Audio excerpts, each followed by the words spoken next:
Qué gusto saludarles, ¿cómo están? Soy Adolfo Manríquez Macías, en una entrevista, una plática aquí a través de Polémica Guanajuato, esta agencia de noticias con cobertura estatal y también nacional y más allá de la República Mexicana. Hoy me da mucho gusto tener en esta entrevista, que ya en su momento en Polémica Guanajuato lo íbamos a tener, pero en otra función que tenía anteriormente, que era como rector de la Universidad de Guanajuato, el doctor Luis Felipe Guerrero Agripino, 8 años como rector.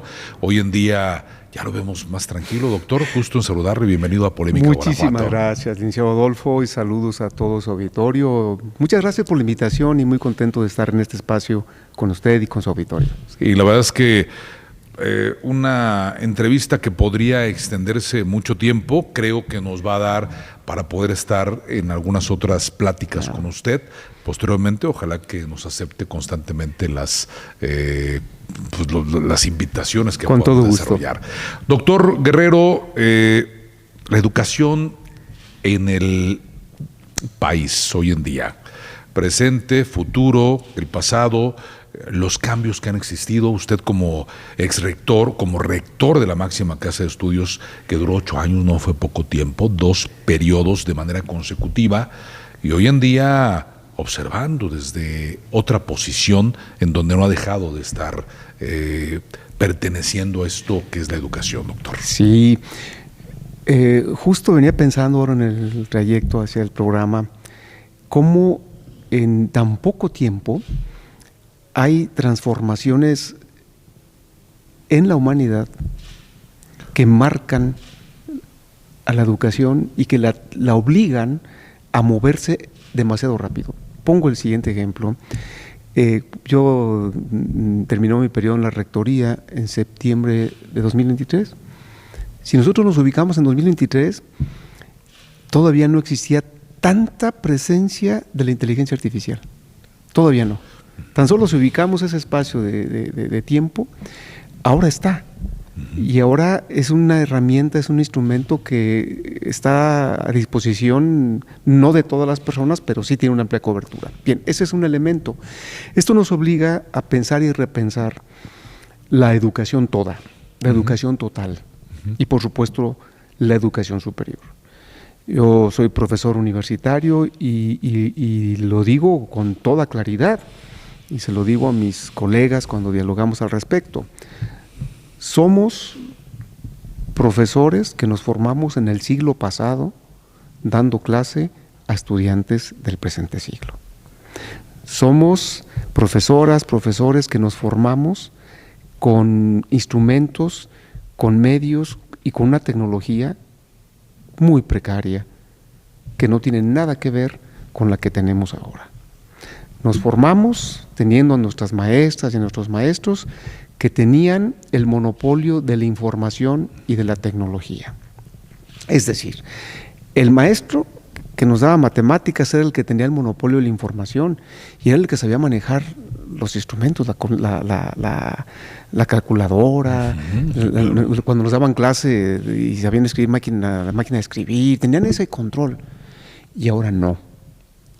Generalmente el control de la comunicación lo tienen los estudiantes y tienen a su disposición toda la tecnología, todas las plataformas, y esto obliga a que quienes tenemos la dedicación docente nos pongamos las pilas y nos movamos a otros lugares y entendamos el mundo actual, entendamos a la juventud actual, una juventud distinta a nuestro contexto, y en ese sentido reforzar nuestros esfuerzos para acompañar a nuestros estudiantes en su proceso formativo, pero bajo el reconocimiento de que estamos formando estudiantes con un conocimiento que quizás cuando egresen de su carrera, a lo mejor ese conocimiento va a estar o superado y quizás en algunos casos hasta olvidado. Doctor, ¿a dónde vamos a llegar con el tema académico, con estos avances tan impresionantes en todos los niveles de educación y mucho más en el nivel superior? O sea, ¿a dónde vamos a llegar, doctor? Sí, bueno, yo creo que tenemos que centrarnos en algo que no podemos olvidar, que es la esencia humana. En la medida que nos olvidamos de eso y nos focalizamos solo en el desarrollo tecnológico, en la inteligencia artificial y todos esos instrumentos que no dejan ser instrumentos, pero olvidamos esa esencia de la persona, esa esencia humana y el compromiso que tenemos con la sociedad y con la humanidad, si eso lo perdemos, pues entonces como humanidad, como sociedad y como persona vamos a tener mucho que perder.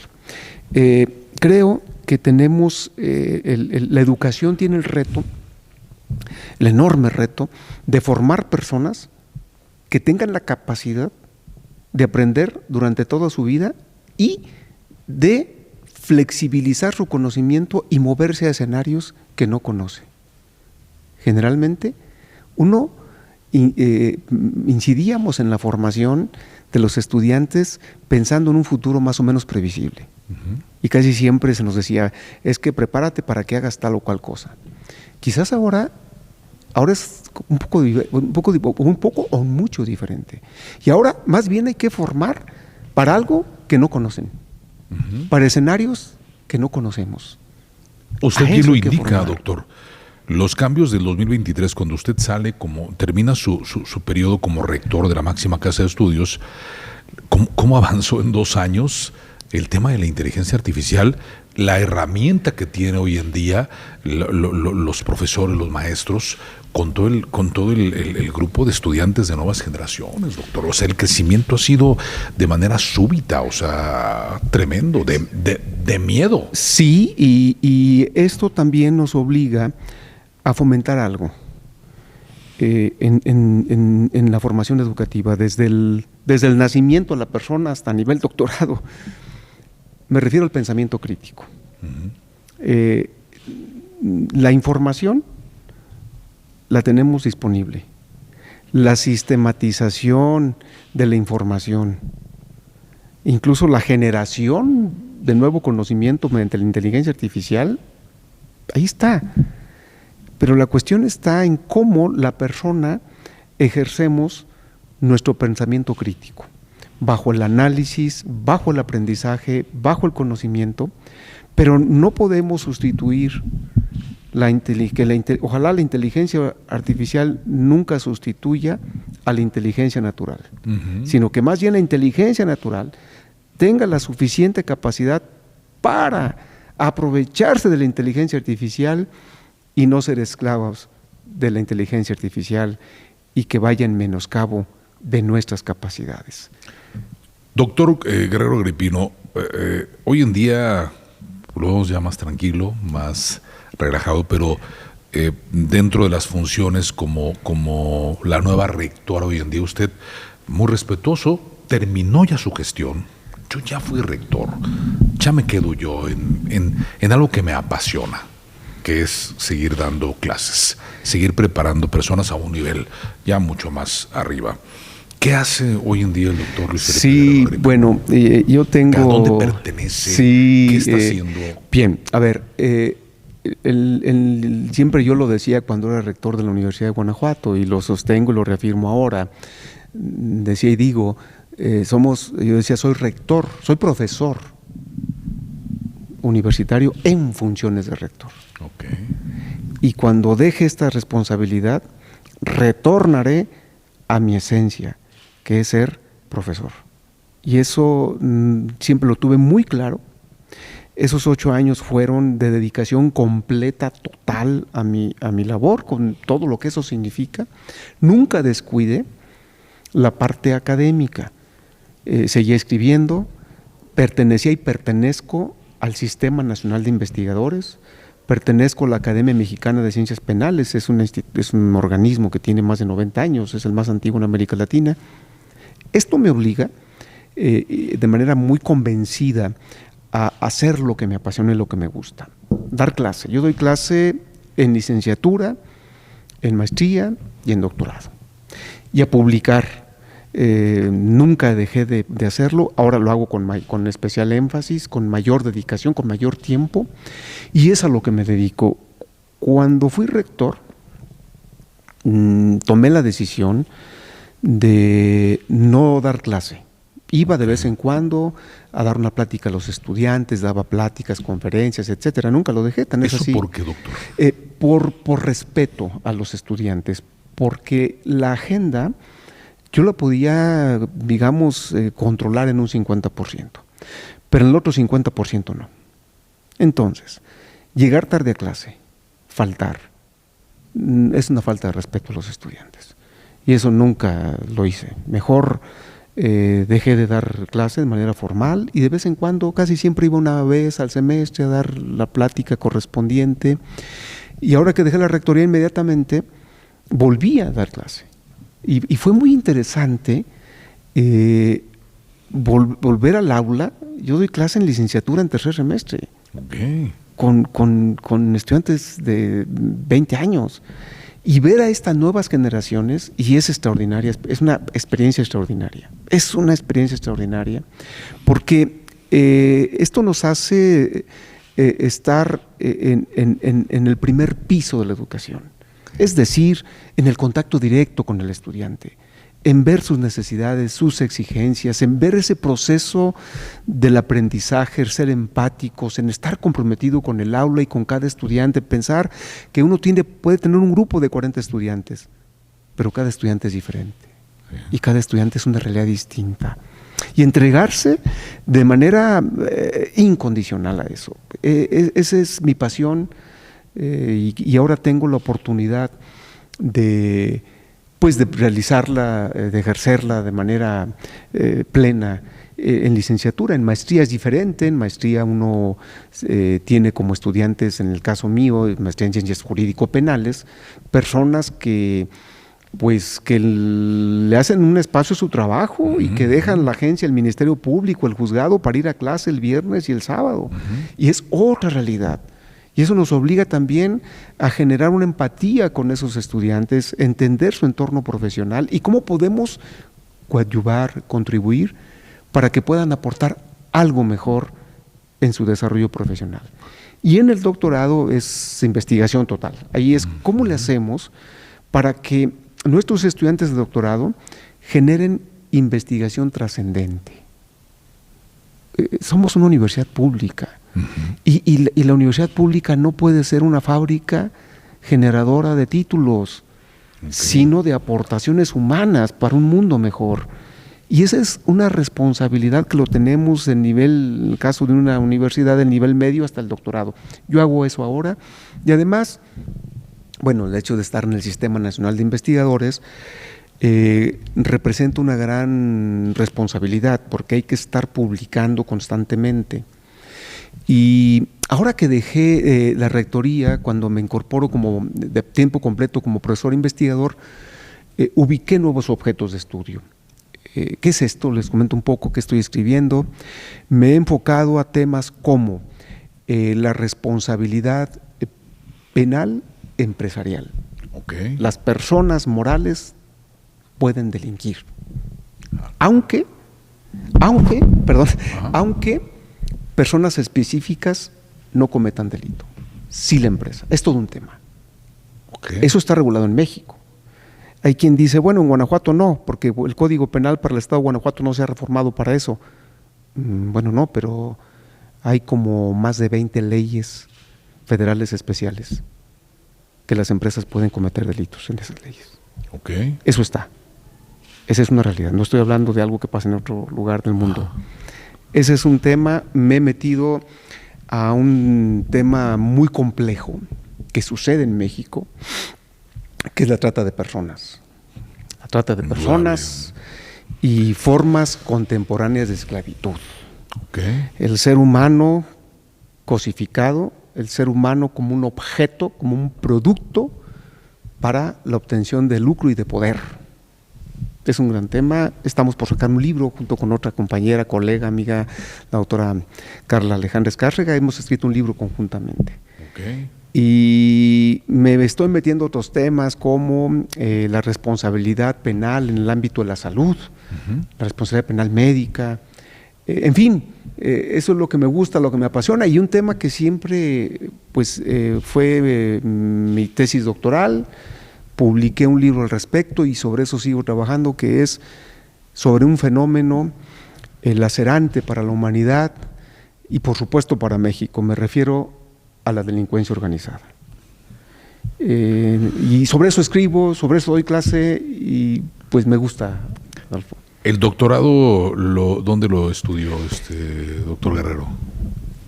Mi doctorado lo hice en la Universidad de Salamanca. Ok.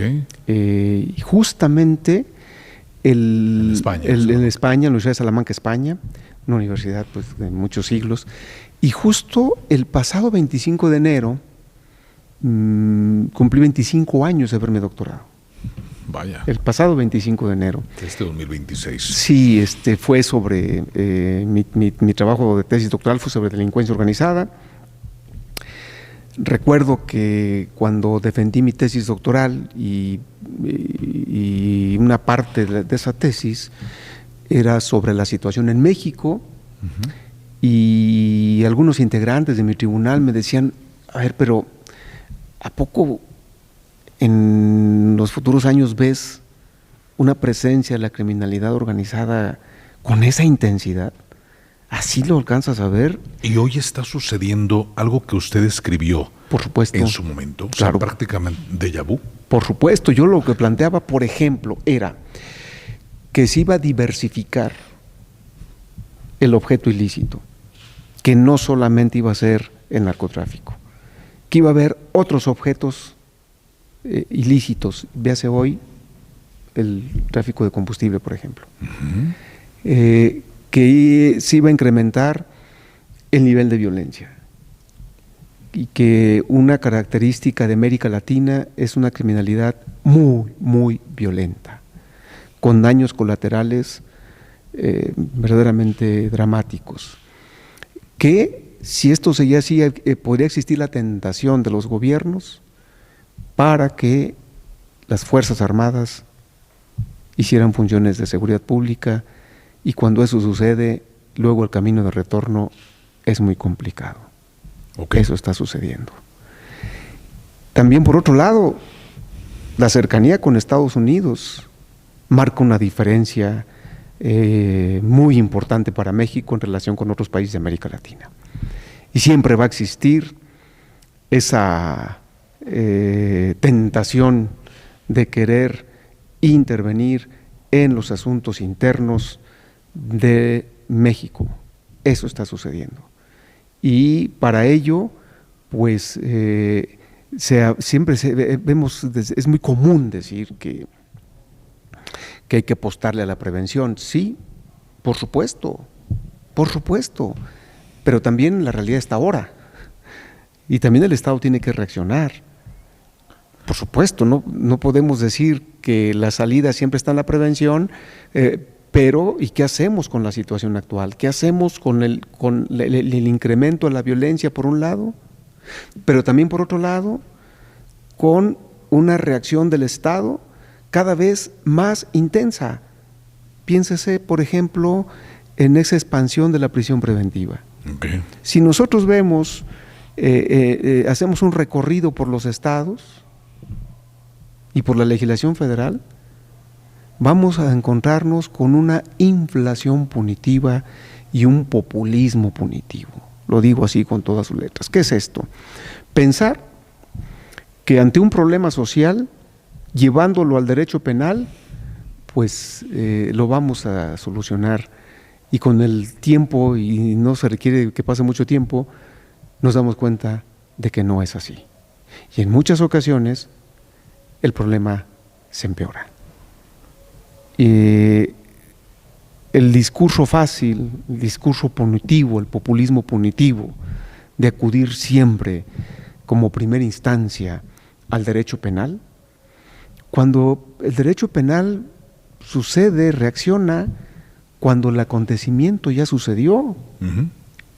No quiere decir que renunciemos al derecho penal, por el contrario, pero si acudimos al derecho penal de manera desproporcionada, exagerada, y como la salida fácil a la atención de los problemas, incluyendo la fuerza del Estado, por supuesto. La única fuerza del Estado no es el derecho penal.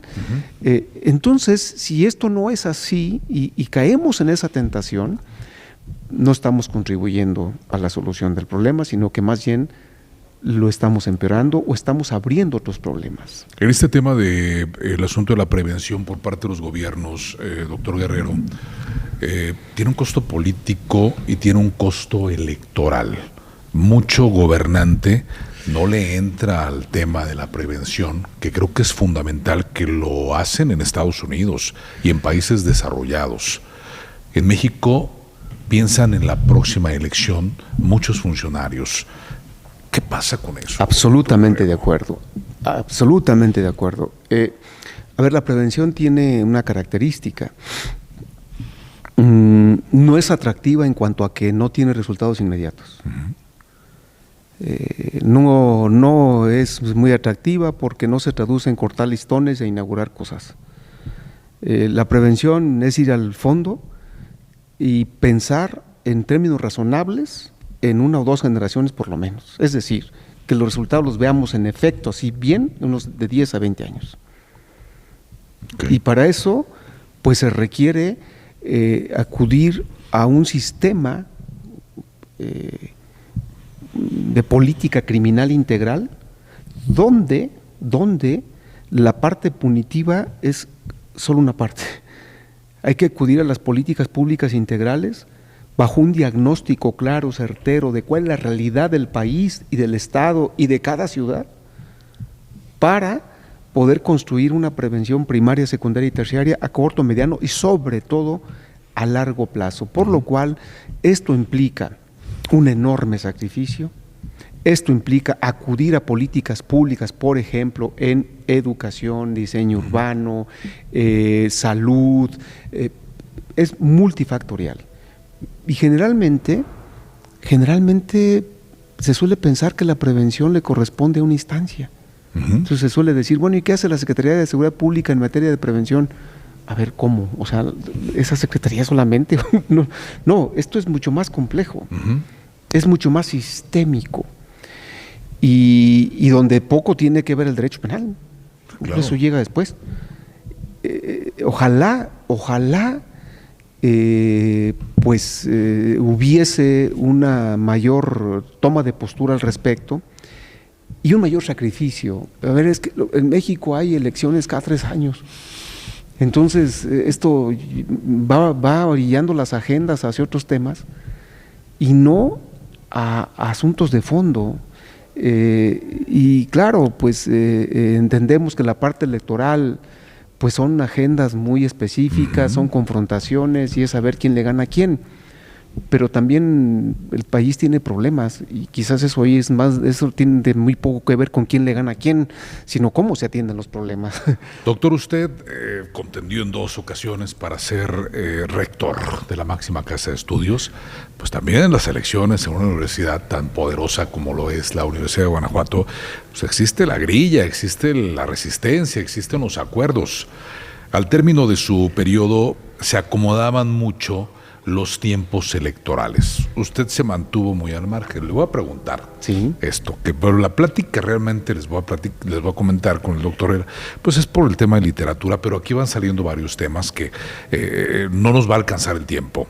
Pero usted viene de una posición importante donde ya hubo un gobernador del estado, que es Juan Carlos Romero Hicks, que fue rector. Usted lo respeta, él lo respeta a usted. Es un tema político fuerte. Usted podía haber sido también candidato a gobernador. ¿Lo llegó a pensar? O un cargo político, presidencia municipal, no que le quede chico, pero una alcaldía de Guanajuato, legislador por las leyes, por lo que usted conoce como doctor en esta materia. ¿Algún cargo no le ha interesado, doctor? Tiene 57 años, 56 años de edad, con una preparación fuerte, probada, no lo digo yo, lo dicen sus números, lo dice su trabajo como rector y como profesor. ¿no lo ha interesado, no lo ha tentado el tema de un cargo político de elección popular como legislador, Senado de la República, diputado local, diputado federal, gobernador del estado? No, mire, a ver, bueno, primero participé 3 veces para ser rector y no quedé en la primera, lo cual fue un extraordinario aprendizaje. Quedó el doctor José Manuel Cabrera Sixto, él fue rector en un proceso en el que yo participé y él ganó. Y eso fue un gran aprendizaje. Y luego participé en los otros 2 y bueno, ya fui rector 2 periodos. Yo asumí una postura personal cuando decidí ser rector de la universidad, que me iba a entregar plenamente a mi proyecto universitario. Y estamos en un programa abierto y donde muchas personas pueden escuchar. No habrá un solo político, uno, de todos los partidos políticos, que pueda decir que cuando yo era rector, yo haya propuesto, pedido, sugerido o insinuado tener una participación política. Pero hoy, doctor, si se le acerca alguna fuerza política, ¿está dispuesto a abrirlas y decir, a ver, vamos a platicar? En mi escenario actual no es planteable porque estoy muy focalizado a mis actividades y también por otro lado creo que pues a esas alturas de mi vida académica, profesional, personal, tengo muy claro algo. Si uno asume un cargo o una responsabilidad, es por convicción plena y por vocación de servicio. Si para ello hay que sacrificar nuestra forma de pensar, nuestra forma de ser, pues entonces no. Eso lo tengo muy claro. Y la política, pues fundamentalmente es eso, tener que pues en muchas ocasiones dejar de lado las convicciones, nuestra forma de pensar, nuestra forma de ser. Yo tengo sus principios muy claros, los cuales asumí cuando fui rector. Cuando participé para ser rector de la universidad, dije, voy a participar, pero no estoy dispuesto a modificar mi forma de pensar, mi forma de ser y mi compromiso con mi persona, con mi familia y en el caso de la universidad con mi comunidad. Esto no quiere decir que no haya flexibilidad en el pensamiento, por supuesto. Esto no quiere decir terquedad. Esto no quiere decir que uno esté dispuesto a corregir sus posturas, porque eso sería contraproducente. Pero esa es mi forma de ver las cosas ahora. Me ha gustado esta etapa de ver la realidad del país, del Estado, ver cómo, luego como que está uno en la cancha y de repente está uno en la tribuna y ve uno las cosas y es interesante. Pero está de acuerdo, doctor, que es un perfil interesante para cualquier fuerza política por el recorrido que tiene usted, porque al final era un cargo político, o sea, ¿sí? Lo que dice el rector o la rectora repercute generalmente en el acontecer político, indudablemente, y en el plano estatal, ¿no? O sea, siempre repercutió, siempre pesaba o pesa lo que decía Luis Felipe Guerrero Agripino, hoy en día también la rectora del estado. Bueno, es que sí, en efecto, hay que decirlo con toda claridad. La función al frente de una universidad es una función directiva, administrativa, política. Lo importante, y afortunadamente eso siempre ha pasado en nuestra universidad, de eso no tengo la menor duda, que quienes hemos sido rectores hemos tenido esa base académica. Eso marca mucho esta universidad, la base académica. Y yo siempre decía, y lo sostengo ahora, yo decía, quiero ser rector sin dejar de ser profesor. Y ahora ya fui rector y soy profesor, porque cuando uno se olvida de eso, sí, claro, y cuando uno ve la universidad solo como política, pues entonces uno termina siendo ni académico ni político. Siempre me quedó muy claro eso. Y en efecto, toda organización, todo organismo en cuanto a que representa una estructura de poder para poder incidir, para poder transformar, para poder generar proyectos, para poder innovar, para poder congregar voluntades, eso es política. Pues sí hay que decirlo, en toda su extensión de la palabra es política. Y es un gran aprendizaje, y además, al ser la universidad un ente público, pues nos obliga, por supuesto, a quienes ejerzan esa profesión, obliga a estar al pendiente del acontecer político, público, del Estado, del país y del mundo, porque eso es la educación. Y ahora, desde este lado, como profesor, ese gran aprendizaje y este aprendizaje día a día en el aula, en la conferencia, en el artículo que uno publica, en el libro en el que participa, pues lo hace uno también tomar conciencia de lo siguiente, que el desarrollo de las ciudades, de los pueblos, de los estados, de los países, no depende solo de los políticos. ¿Cómo por qué? Claro. ¿De cuándo acá los políticos son propietarios de la política? También los ciudadanos, también las personas que estamos en el día a día haciendo nuestro trabajo desde cualquier plano. ¿O a poco nosotros no hacemos política? ¿O a poco el hecho de expresarnos, de analizar, de opinar, de votar y de pagar impuestos no es política? Sí, claro, Cuando alguien dice, a mí no me interesa la política, o sea, a usted no le interesa cuánto paga de impuestos, a usted no le interesa la seguridad pública, a usted no le interesa la educación de sus hijos, pues si le interesa, usted tiene que ver en la política. Y no es monopolio de quienes ocupen cargos públicos ni sean dirigentes de partidos políticos. Creo que justo lo que se requiere es una mejor ciudadanía. Y volvemos al punto central. La educación es, entre otras cosas, para formar mejores seres humanos y una mejor ciudadanía. Doctor Guerrero, ¿cuántos libros lleva ya en su historia? Como autor único tengo 8 libros, como coautor tengo 4, eso es en derecho penal, y tengo uno en educación como autor y otro como coautor con Carlos Payán, quien fue secretario general ejecutivo de la NUYES, como coautor. Y artículos tengo publicados, como, si mal no estoy, soy 75 artículos publicados a la fecha. ¿Qué es lo que usted diga a manera de esa pasión que tiene? Que diga, esto es lo mejor que he hecho. En libros, en artículos. Bueno, la verdad es que le saque una sonrisa. No he podido, bueno, decía varios libros escritos y eso, pero el primero no he podido escribir algo mejor, la verdad. No sé si eso sea bueno para un lector, eso ya no me corresponde a mí decirlo, pero para mí sí, para mí fue lo que lo derivé de mi tesis doctoral, mi primer libro, que también iba a cumplir 25 años, que lo publiqué, y luego la segunda edición la publiqué en 2014, que es sobre delincuencia organizada. ¿Y en dónde pueden encontrar sus libros, doctor? No sé, creo que ya en la segunda edición la publicó Ubillus, no sé si haya en existencia todavía, porque creo que ya no, yo tengo nada más el mío, quizás pronto escriba la tercera edición, ojalá, vamos a ver.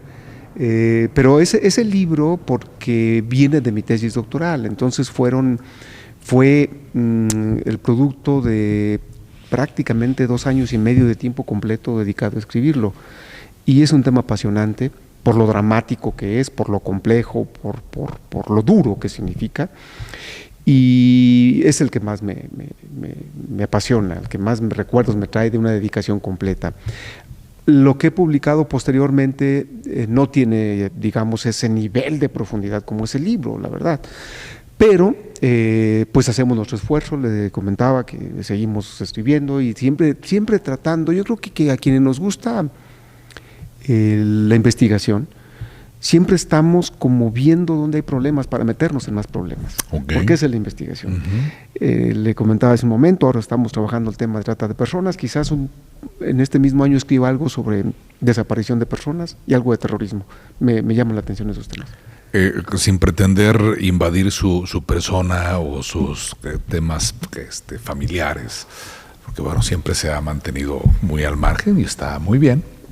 En algunos libros se ha involucrado a su familia, a sus hijos, su entorno, etcétera. Bueno, la familia, mi familia forma parte de todo esto.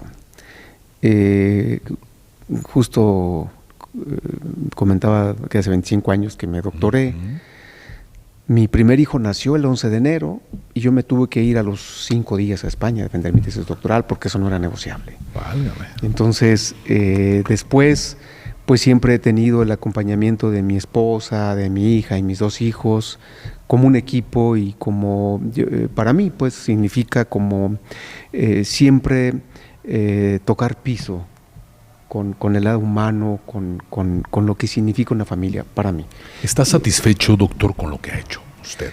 Que diga, he cumplido, he hecho lo que he querido, he logrado hacer las cosas con base en mi preparación. ¿Qué más le falta a Luis Felipe Guerrero Agripino? Me siento contento con lo que he hecho.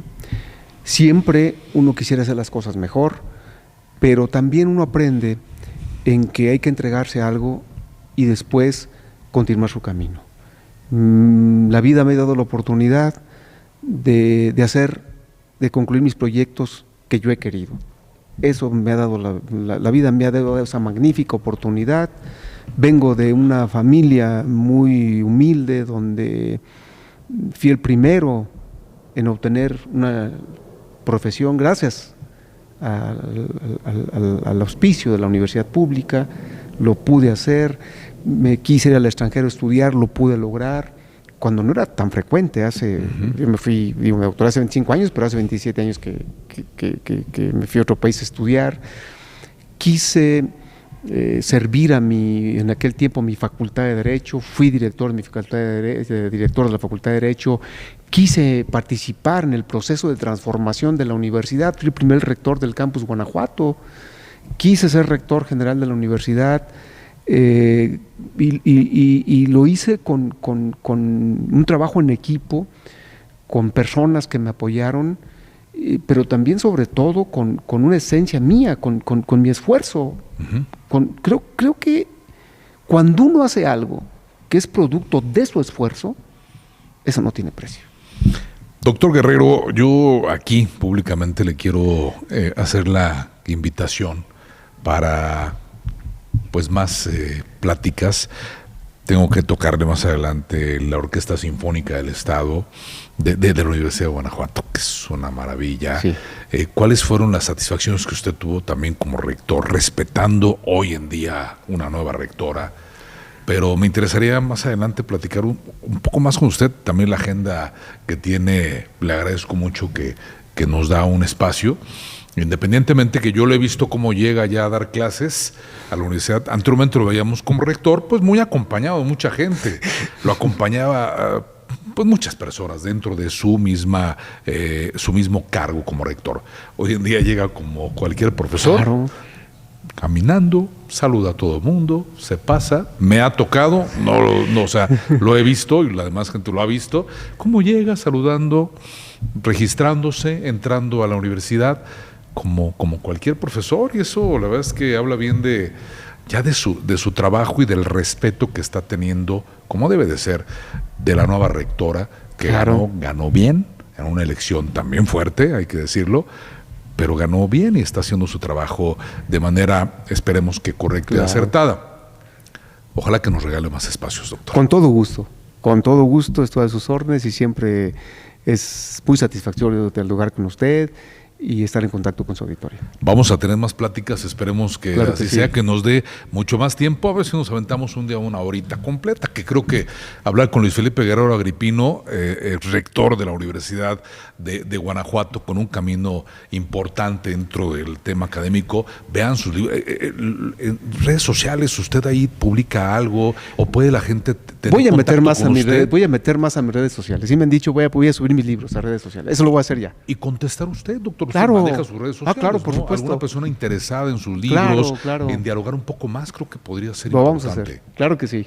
Doctor, muchas gracias. Muchísimas gracias. Muy amable. Ahí están las palabras en esta charla con el doctor Luis Felipe Guerrero Agripino, ex rector de la Universidad de Guanajuato, Tengo mucho que platicar con él todavía, la agenda pues no nos da más tiempo, pero créanme lo que próximamente tendremos una charla mucho mayor con el doctor Guerrero y un servidor.